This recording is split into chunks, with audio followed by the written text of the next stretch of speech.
The waitress jabbed her hands towards the black tourist aggressively. "This place is not for you. Get out, and go back to Africa." As the words struck out, the room fell dead silent as everyone waited for Tyrone, the black man's response. What happened next left the entire diner speechless. As we delve into the story, if you stand against racism and prejudice, tell us where you're watching from, and click on the subscribe button now for more stories like this. The sun hung low in the sky, casting a warm, golden glow over the small town known for its charming streets and cozy atmosphere. The downtown area, bustling with tourists, seemed to come alive at twilight. The local diner, an old but well-kept establishment, stood proudly at the corner. Inside, the murmur of voices and the smell of sizzling burgers and fries filled the air. The familiar hum of small-town life wrapped around every corner, the type of place where locals gathered to catch up over coffee and tourists found comfort in a warm, homemade meal. At a window seat near the back, Tyrone Jackson sat alone, casually scrolling through his phone. He was a black man in his early 30s, dressed in a simple yet stylish outfit, jeans, a crisp white shirt, and a jacket that looked like it had seen a few adventures. His deep brown eyes scanned the menu, taking in the local specialties. Tyrone had been looking forward to this trip for months, eager to explore the sights, taste the food, and experience what this small town had to offer. He had come alone, excited for a peaceful escape, and the diner seemed like the perfect spot to kick off his visit. As he waited for his meal, his fingers tapped rhythmically on the table, and a soft smile tugged at his lips. He felt like he could unwind here, away from the noise and chaos of city life. It wasn't long before Brandy, a young white waitress in her early 20s, approached his table. With her blonde hair tied back in a messy bun, a name tag that read, Brandy, gleaming under the dim lights, she offered him a forced smile. Her movements were swift but stiff, as though she were simply going through the motions of a routine she had performed 1,000 times before. "Hello there," Brandy said, her tone a bit too cheerful to be entirely genuine. "What can I get for you today?" Tyrone smiled back, trying to make the exchange as smooth as possible. "I'll start with the chicken fried steak and a sweet tea to drink. And if it's not too much trouble, could I get some extra hot sauce?" Brandy jotted down the order, nodding, but not quite making eye contact. "Sure thing. I'll get that right out for you," she replied before walking away quickly. Tyrone wasn't sure why, but something about the interaction left him with an odd feeling. He shrugged it off, thinking he was probably overthinking things. It was just a small-town diner, after all. But as he watched Brandy retreat behind the counter, he noticed her glance back at him, just a moment of eye contact that was quickly averted. He could feel the tension in the air, like he was being watched. But again, he dismissed it. Minutes passed, and Tyrone continued to enjoy the quiet hum of the diner. The place was busy, but not overcrowded, and the chatter of tourists and locals filled the space with a sense of warmth. As he stared out the window, he noticed a couple of older patrons laughing over their meals, a family of 4 seated at the next booth, and a few others scattered throughout. All in all, it was the kind of place that made him feel welcome. At least, that's how he'd hoped it would feel. Hours passed, and no food was in sight. Brandy and other waitress completely avoided him while attending to every new customer in the diner. Tyrone's curiosity was piqued, so he called onto Brandy to remind her that he hadn't been served. Then, the moment he had been hoping to avoid arrived. Brandy, clearly uncomfortable now, walked back over to his table. She didn't look at him as she approached, her gaze fixed on the counter in front of her. Tyrone looked on, giving her a polite smile, but there was something off about the way she moved this time. She was no longer the cheerful waitress who had taken his order. Now she seemed tensed, her every motion stiff. She reached his table, her lips curling into a thin smile that didn't quite reach her eyes. "Apologies, but the seat you're on has been reserved for another valuable customer. We can't serve people like you." Tyrone blinked, unsure of how to respond. "What do you mean by that?" he asked. Brandy nodded with a stern face. "Well, this diner serves only the elite and people worthy of class. Get out. Go back to Africa where you came from," she shouted, pointing at him aggressively. The air in the diner froze. Time seemed to stop as the words hung between them. Tyrone's heart skipped a beat, and he felt a sudden surge of anger. His initial shock was replaced by a quiet, burning resolve. The room fell into a dead silence as every single person in the diner stopped what they were doing. The laughter stopped. The clinking of silverware ceased. Every patron was now staring, but Tyrone didn't look at them. He didn't need to. He was too focused on Brandy. Her face remained blank, her eyes hard and defensive, as if she had said nothing wrong. But her words? Those words were poison. Tyrone's eyes narrowed, his breath steady but slow. He looked directly at her, then at the silent onlookers.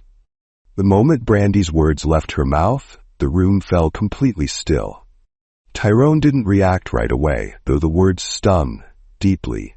He had heard racist comments before, but there was something about the way she said it that felt different. The calmness in her voice, the almost casual dismissal of his presence. It wasn't just ignorance, it was deliberate. But instead of reacting in anger, Tyrone simply looked at her, his gaze steady. Brandy stood there, her arms crossed, waiting for a response. She must have thought she had the upper hand, her eyes flashing with the smug confidence of someone who believed they were untouchable. But she didn't expect Tyrone's reaction. He took a deep breath, as if to collect himself. His hands didn't shake, his voice didn't rise in anger. He simply stood up from the booth slowly, deliberately, his movements calm and calculated. The tension in the air only grew, and the patrons around him watched in silence, unsure of what would happen next. Tyrone didn't raise his voice. He didn't shout. Instead, he looked her in the eye and spoke softly, but his words were sharp, each one cutting through the silence. "You think you can speak to me like that?" Tyrone's voice rang with authority, not anger, but the kind of quiet strength that demanded respect. "You think you can stand there and tell me to go back to my country when you don't even know me?" Brandy opened her mouth to respond, but Tyrone didn't give her a chance. "You're not the first person to try and tell me where I belong, but you're the first to say it so openly, so proudly. You've made your beliefs clear, and now, so have I. 2 years ago, I lost my wife in the evil hands of a racist cop who thought she didn't belong. I just lost my one and only daughter to cancer a few weeks ago, and I couldn't take life easily anymore. I decided to come to this town to unwind my sorrow and clear my head. And this is also what I get here." He paused, letting the silence hang in the air for a moment, before he turned his attention to the rest of the room. The other patrons were staring, some clearly uncomfortable, others unsure of what to do. The whole room was watching. Tyrone stood tall, his chest rising and falling with each breath, as he addressed them all, not just Brandy. "You all see this, don't you?" Tyrone's voice carried, calm but commanding. "You're all sitting there, staring, some of you probably agreeing with her, others too afraid to speak up. You think this is normal. You let it happen, day after day, to people like me. You all stand by, watching it happen, and then act surprised when someone speaks up." For a moment, it felt like Tyrone was speaking directly to each of them, the weight of his words sinking in, making every one of them question their own silence. He wasn't just confronting Brandy, he was confronting them all. But Brandy, still standing by the counter, was visibly unsettled now, her face flushed with anger and embarrassment. She hadn't expected this. She hadn't expected Tyrone to challenge her. Not so calmly, not with such quiet power. Her own insecurities were bubbling to the surface, and for the first time, she wasn't sure if she could hold her ground. Tyrone turned back to her, his gaze unwavering. You think because I'm a tourist, I don't belong here? You think you can decide who's welcome and who's not? He paused, his lips curling into a thin, controlled smile. Let me tell you something. It's not about where I'm from. It's about the kind of person you are. And right now, you're showing everyone exactly who you are. A few of the other patrons started to shift uncomfortably, glancing at one another, then back at Tyrone. One or two exchanged looks, as though silently agreeing with him. But no one spoke up, not yet. The silence was still heavy, thick with the realization that this wasn't just about a comment from a waitress. This was about something deeper. Brandy, her pride crumbling, snaps back, though her voice now carries none of the confidence it once had. I didn't mean it like that, she says, but there's no real conviction in her words. She's floundering. She's trying to regain control, but she's failing. She knows it, and so does everyone else. No, Tyrone interrupts, his voice clear, decisive. You don't get to take that back now. The damage is done. But I'm not going to stoop to your level. I'm going to show you that people like you don't get to control how others are treated. He looks around the room, his eyes landing on the patrons once again. This isn't just about me. This is about all of us, about how we allow this kind of behavior. You can sit there, remain silent, pretend it's not your problem. But this is all of our problem. The tension in the room was palpable. Everyone's holding their breath, waiting for someone to do something, say something. And then, one by one, a few people begin to nod. Others simply stare at the floor, clearly uncomfortable, but at least they're no longer silent. Tyrone's words have had an impact. Brandy stands there, her face turning red, her hands gripping the edge of the counter.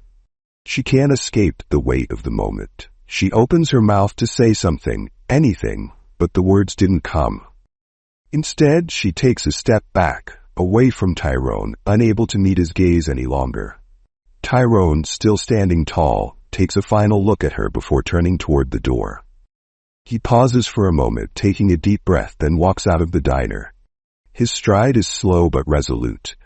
He doesn't need to prove anything. He said his piece, and the rest is up to them. As the door swings closed behind him, the diner remains quiet for just a beat longer. Then a soft murmur starts to rise. A few patrons exchange looks, and then someone claps. Then another. The sound of applause begins to fill the room, quiet at first, then growing louder. Tyrone may have left, but his message had clearly landed. The diner remained eerily quiet even after Tyrone had left. His words still hung in the air like an echo that refused to fade. Some patrons sat in stunned silence, staring at their plates, while others exchanged uneasy glances. Brandy stood frozen behind the counter, her face pale, her breathing shallow. The shift in the room was undeniable. Everything had changed, and she knew it. Steve, the cook, stepped out of the kitchen again, wiping his hands on a towel. He looked around at the uncomfortable scene unfolding, and then let out a deep sigh. Well?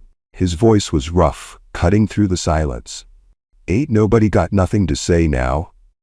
The older woman who had spoken earlier glanced at Brandy, then at Steve. Her voice was firm but calm. That young man was right. We all sat here and let it happen. A middle-aged man near the window, one of the patrons who had spoken up after Tyrone's confrontation, nodded. It shouldn't have taken him calling us out to realize it. But he did. And now we have to ask ourselves why we let it get that far. Steve crossed his arms and turned to Brandy. And you? His voice was softer now, but there was no mistaking the weight behind his words. What do you have to say for yourself? Brandy couldn't look at him. She stared at the counter, her hands gripping the edges so tightly her knuckles turned white. She had always thought of herself as tough, unshaken by the world, but right now she felt exposed. Weak. Small. She had always been able to justify her actions in the past, to convince herself that she was just telling it like it is. But today, she saw herself through the eyes of everyone else in the room. She finally swallowed hard and whispered, "I don't know why I said it." Steve scoffed. "That's not an answer." Brandy shook her head, her throat tightening. She could feel the heat of everyone's stares on her, and it made her sick to her stomach. She had been so sure of herself when she spat those words at Tyrone. She thought she had power in that moment. But now, she felt like the lowest person in the room. Brandy let out a breath, her eyes brimming with shame. She felt something she hadn't expected: regret. The woman near the window sighed. "It's not enough to regret it, Brandy. You need to fix it. And not just because you got called out." Brandy finally looked up. Her eyes darted to the other patrons, then to Steve, then to the door Tyrone had walked out of. Her stomach twisted because she knew they were right. She had been exposed, not just to them, but to herself. And now she had two choices: pretend like nothing happened and keep living in ignorance, or change. And for the first time in her life, she wasn't sure what to do.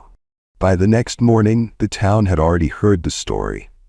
Tyrone's confrontation with Brandy had been recorded by a teenager sitting a few tables away, and the video had already gone viral overnight. The footage was everywhere. Social media, local news stations, even national blogs were picking it up. The title? Brandy's face was all over the internet. At first, she didn't realize it. She had turned off her phone after leaving work, wanting to shut out the world and pretend like it wasn't happening. But when she arrived at the diner for her next shift, everyone was staring. Whispers followed her wherever she went. Some customers wouldn't even make eye contact. Others watched her like a ticking time bomb. Steve didn't say a word when she walked past him. He just shook his head and went back to the grill. It wasn't until she finally checked her phone that her stomach dropped. Thousands of comments, messages, some raging at her for what she had said, others mocking her, some even threatening her. The video had millions of views. Everyone knew what she had done. And the worst part? The truth was right there for her to see. The video captured every second: her smug tone, Tyrone's calm response, the way the entire diner went silent. She saw herself through the eyes of the world, and for the first time, she realized how ugly she looked. Not physically, as a person. She had been so sure of herself when she told Tyrone to go back to Africa. Now, she wanted to disappear. Brandy barely made it through her shift. Every interaction felt like walking through fire. When she spoke to customers, they responded stiffly, keeping their conversations short and cold. The regulars who once laughed with her now avoided her entirely. By the time she clocked out, she felt exhausted in a way she never had before. But there was something she needed to do. She hesitated at first, her hands shaking as she scrolled through her phone. Tyrone's social media had been tagged in hundreds of posts, and it wasn't hard to find him. His account was filled with positive messages, people praising him for how he handled the situation. He hadn't called for hate, hadn't demanded she be punished. He had simply spoken the truth. Brandy took a deep breath and typed out a message. "I don't know if you'll even read this, but I need to say it anyway. I'm sorry. Truly. What I said to you was wrong. I was ignorant, and I didn't realize how deeply words could hurt until now. I'm trying to understand, to change. I don't expect you to forgive me, but I wanted you to know that I regret it." She stared at the message for a long time before pressing send. She didn't know if he would reply. She didn't know if he would even care. But she knew that for the first time in her life, she was facing the truth. And she wasn't going to run from it anymore. A few hours later, as Brandy sat alone in her small apartment, her phone buzzed. Her heart jumped into her throat when she saw the notification. Tyrone had replied her with a text that read, "Acknowledging your mistake is the first step." But change doesn't happen in an apology. It happens in actions. Do better, Brandy. Prove to yourself and the people around you that you can be better than the person in that video. Brandy stared at the message, her throat tightening. For the first time since the incident, she felt hopeful. Weeks after the incident at the diner, the town had already begun to change. It was slow at first, subtle, like the quiet opening of a door that had been locked for years. But the more people talked, the more they revisited Tyrone's words, the way he handled Brandy's outburst, the calm authority in his voice, the way he called out everyone in the diner for their silence. The video of the confrontation had gone viral, but it wasn't just a fleeting moment in the digital space. The video resonated with thousands of people. It became a rallying cry for those who had faced similar discrimination. It wasn't just about a tourist in a diner anymore. It was a movement. The footage spread across social media platforms, sparking conversations in the comment sections, blogs, and news outlets. Tyrone's calm, measured response was now the talk of the town. But it wasn't just his town. The ripple effects were global. Within days, journalists from all over the country reached out to Tyrone. A prominent reporter from a national news station finally caught up with him for an interview, and the segment quickly gained attention. Tyrone spoke openly about his upbringing, how he had learned early on that silence in the face of racism was just as damaging as actively participating in it. He shared how no one ever warned him about the harsh realities of racism, how it was more subtle in some places, but always there, lurking beneath the surface. And then he spoke about Brandy, not with anger, but with understanding. The segment, titled "A Tourist's Calm Response to Racism Changes a Town," quickly went viral. Tyrone's words went beyond just the diner. They sparked debates in school classrooms, workplaces, and social media platforms. People started looking inward, questioning their own silence, their complicity, and how they could do better. People started taking action. Within a week, Tyrone was being interviewed by national outlets, from small podcasts to major TV networks, about how a single act of standing up against injustice could ripple through communities. As Tyrone's influence continued to grow, Brandy, having seen how far the video had traveled, couldn't avoid it anymore. She was everywhere, in blogs, in memes, and on social media. But it wasn't just her face that people recognized. It was her actions. She had become a symbol, not of racism itself, but of what happens when someone who has been part of the problem decides to change. One morning, Brandy logged into her social media account, expecting the usual slew of angry comments and memes, but what she didn't expect was the outpouring of support from complete strangers. People were messaging her, encouraging her to keep learning, to keep pushing forward. There were apologies from people she had known, both from the diner and outside of it.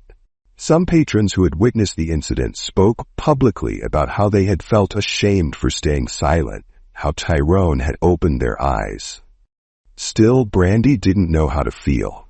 She had done the work. She had attended diversity training, learned from her mistakes, and volunteered at local events. But none of it felt like enough. She wanted to do more. She knew that, in her small way, she had to show others that change was possible.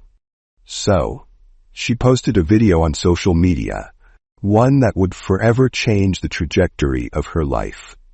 Brandy sat in front of her camera, trying to steady her breath. Her heart pounded as she hit the record button, but this time was different.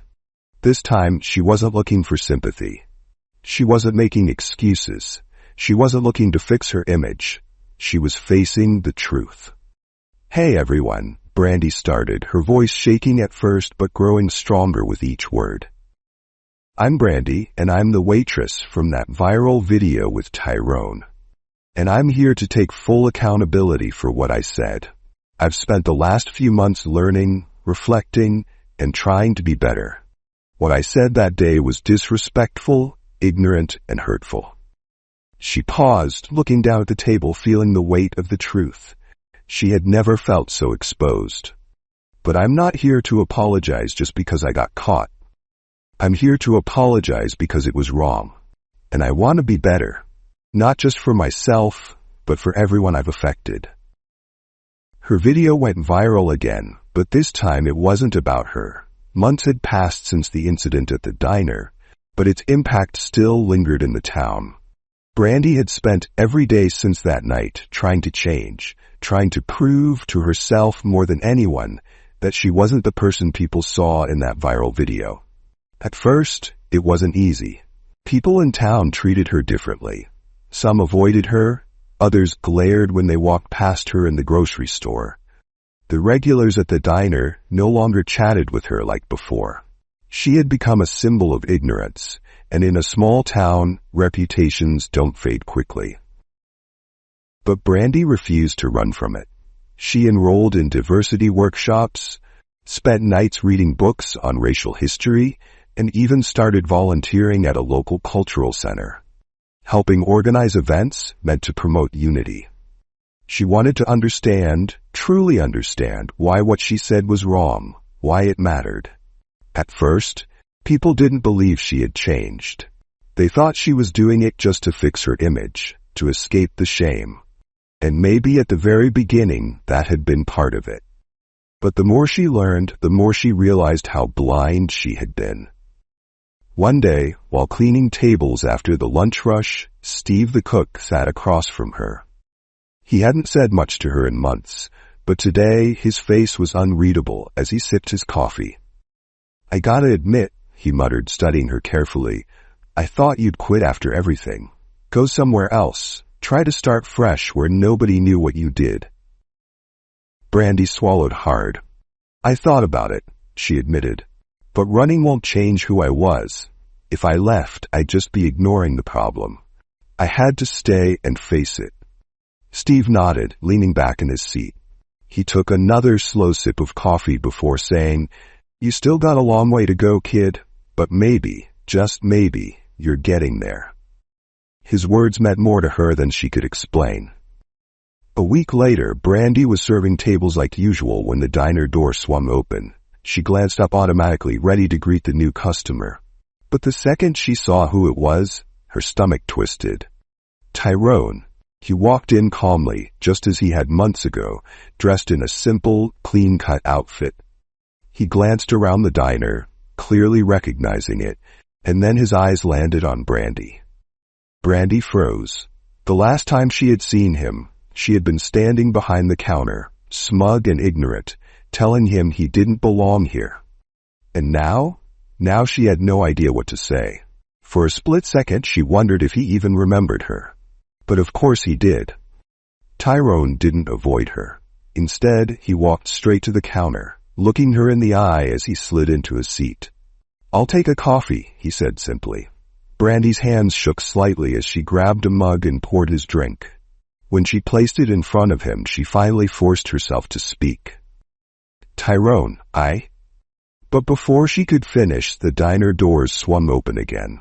A man in a suit stepped inside, followed by two others. They looked out of place in the small-town diner, polished, professional, serious. The leader of the group, a tall man in his 50s, glanced around before locking eyes on Tyrone. "There he is," the man said with a grin. "Tyrone, we've been looking for you."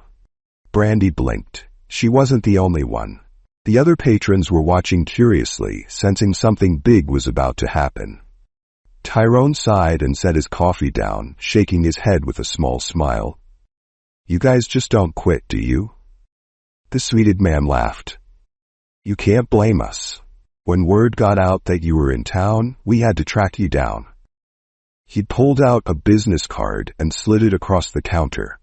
"My company's been trying to get a meeting with you for weeks. We want you on board." Brandy's breath caught. She looked at the business card, and then at Tyrone, suddenly realizing he wasn't just some tourist. Steve, who had been watching from the kitchen, stepped forward. The suited man smiled. "Tyrone here isn't just any guy. He's a successful investor. He's helped launch businesses across the country, and my company has been hoping to work with him.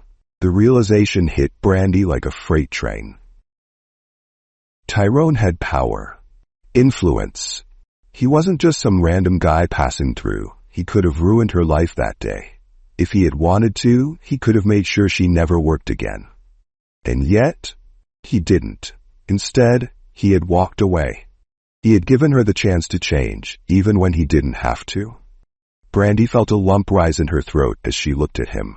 You could have, she trailed off, not even sure how to finish the sentence. Tyrone met her gaze, his face calm. I could have. He agreed. But people like you don't learn from punishment. You learn from understanding. Brandy exhaled shakily, her hands clenched at her sides. I know an apology doesn't fix anything, she said quietly. But I need to say it anyway. I'm sorry. I was wrong. Tyrone studied her for a long moment, then finally he nodded. It's not about the apology, it's about what you do next. Brandy swallowed hard. I know. Tyrone glanced down at the business card on the counter and smirked. Now, if you don't mind, I'd like to enjoy my coffee before I deal with these guys. Brandy let out a small, nervous laugh, and for the first time in months, it wasn't forced. She didn't know if she'd ever be able to erase her past mistakes. But as she walked back to the coffee pot, refilling his cup, she realized something had changed. Months after Tyrone's confrontation, Brandy had worked hard to change. The diner had seen a shift, with new staff and customers noticing the change in her attitude. She had become more open, more aware of her actions, and even began participating in local community events aimed at racial equality. Brandy thought that her past mistakes were behind her, that she had learned and grown. But one afternoon, a new test arose. One that would force her to decide if the lessons she learned had truly stuck. It was a busy lunch rush at the diner, and the place was filled with the usual customers. Brandy was moving from table to table, delivering food, refilling drinks, and trying to keep the flow of business steady. That's when it happened. A man, clearly annoyed, raised his voice as he stared at the menu. Why is this place full of people who don't belong here? Brandy stopped in her tracks, a chill running down her spine. She looked around the room. The man, sitting alone at the counter, was staring directly at the young black waitress who had just started working there. Her hands were shaking slightly as she served him, the discomfort written across her face.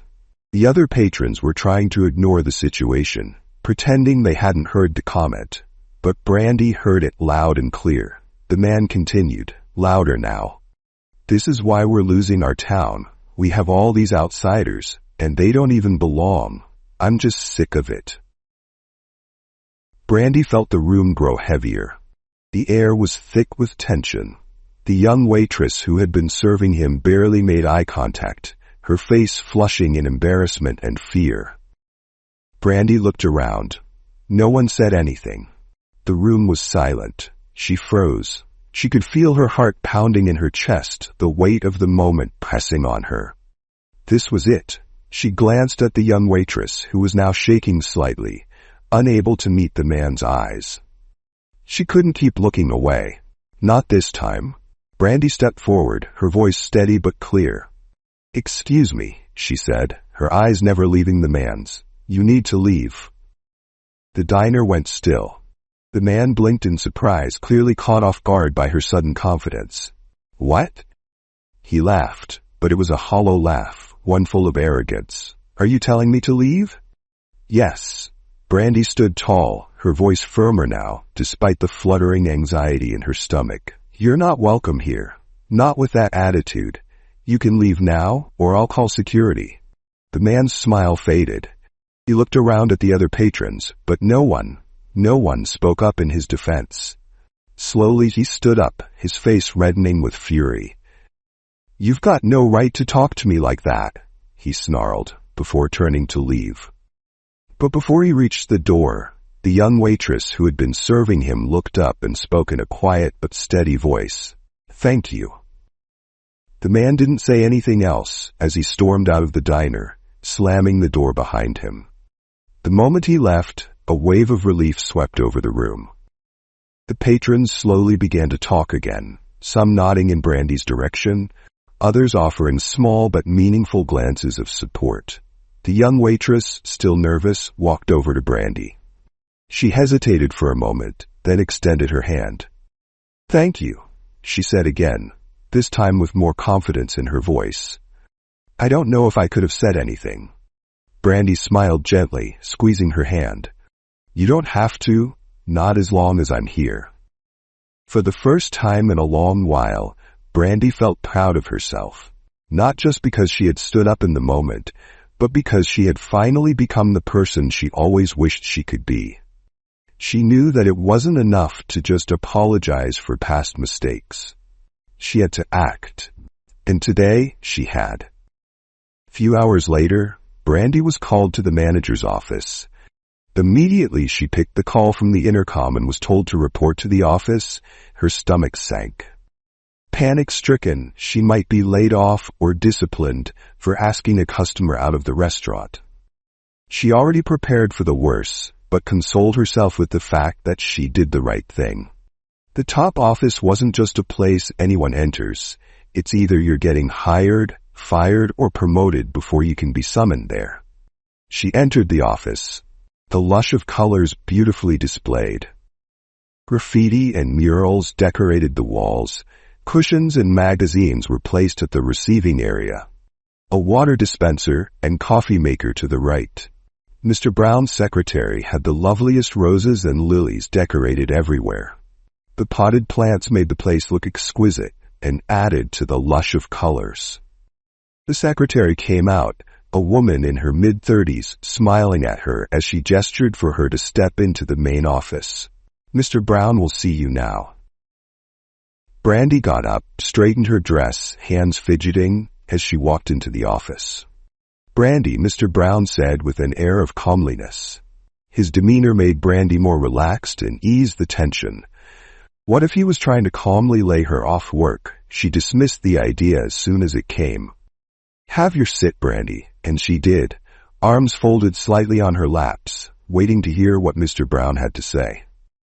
"Well, what you did today was quite surprising, and a bold step to take." Brandy was about to start explaining herself when Mr. Brown held his hand up to indicate he doesn't want an explanation. "You know, we treat our customers with respect, as they're the reason we're thriving in the first place. I should have called you a long time ago, especially with what happened between you and Mr. Tyrone. But thankfully, the heat of the media didn't portray the restaurant in a bad light. Aside from that, I had so many engagements and trips, and I wanted to address you personally, so I told your supervisors not to say anything. Your reaction towards a customer today was also brought to my attention. I had earlier messaged Mr. Tyrone when the incident happened, and he suggested I observe you, and if there's visible change, I shouldn't lay you off work. And with what just happened, I can say you've learnt your lesson. Therefore, I have decided to promote you, to encourage good behavior amongst other staff, and to show them there's always room for positive change. The reputation of this restaurant rests on the relationship you possess with our customers. I don't want bias of any sort.